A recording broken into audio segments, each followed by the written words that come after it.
Abdelhamou Haïdara, bonjour. Bonjour. Vous publiez aux éditions L'Harmattan les micro-entreprises en Afrique de l'Ouest. Alors, pouvez-vous vous présenter rapidement, s'il vous plaît, et présenter votre ouvrage? Ok, je m'appelle Hamou Haïdara, je suis économiste. Je suis spécialiste du développement des entreprises et des organisations. Et je travaille depuis quelques années comme consultant international indépendant. Alors, cet ouvrage est-il issu d'une thèse, de vos travaux en tant qu'économiste? En fait, c'est une conclusion d'une observation empirique de mes nombreuses années de travail sur le terrain en Afrique. Dans cet ouvrage, en fait, j'essaie de développer une nouvelle alternative du développement en Afrique de l'Ouest, et plus particulièrement dans des pays comme le Mali, le Sénégal, le Burkina Faso, le Bénin, etc.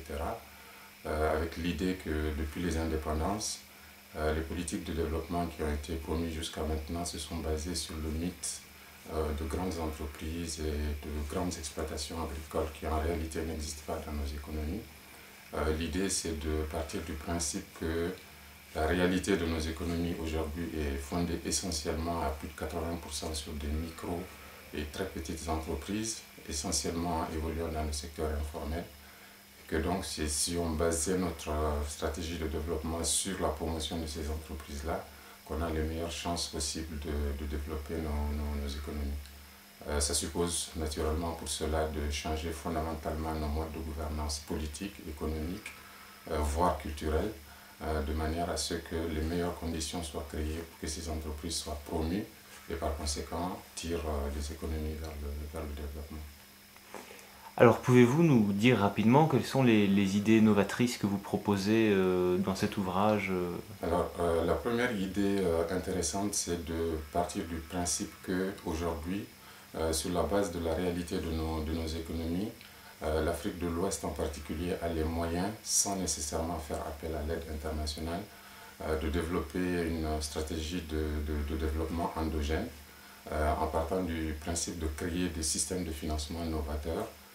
L'un de ces systèmes, c'est d'abord de complètement supprimer le principe de l'exonération qui est faite à toutes ces organisations en charge du développement, parce qu'il y a là un gros paradoxe, c'est que ces pays qui aident, entre guillemets, l'Afrique, sont censés l'aider en donnant à ces États les moyens de pouvoir assumer ses responsabilités en matière de développement, mais dans le même coup, parce qu'ils sont exonérés, privent les États des principaux moyens, notamment fiscaux, qui lui permettent de financer lui-même ses développements à travers de nouvelles infrastructures, à travers la création des conditions cadres nécessaires au développement des entreprises. L'autre idée novatrice, c'est que au fur et à mesure que les micro-entreprises, qui pour l'essentiel interviennent dans le secteur informel, vont avoir un cadre favorable à leur formalisation, vont progressivement contribuer à l'élargissement de l'assiette fiscale et par conséquent apporter davantage de ressources aux États qui du coup auront les moyens de pouvoir financer le développement. Mais ça suppose un mode de gouvernance qui soit, on va dire, beaucoup plus transparent, beaucoup plus efficace et qui donc donne à ces États les moyens d'assurer eux-mêmes leur propre développement.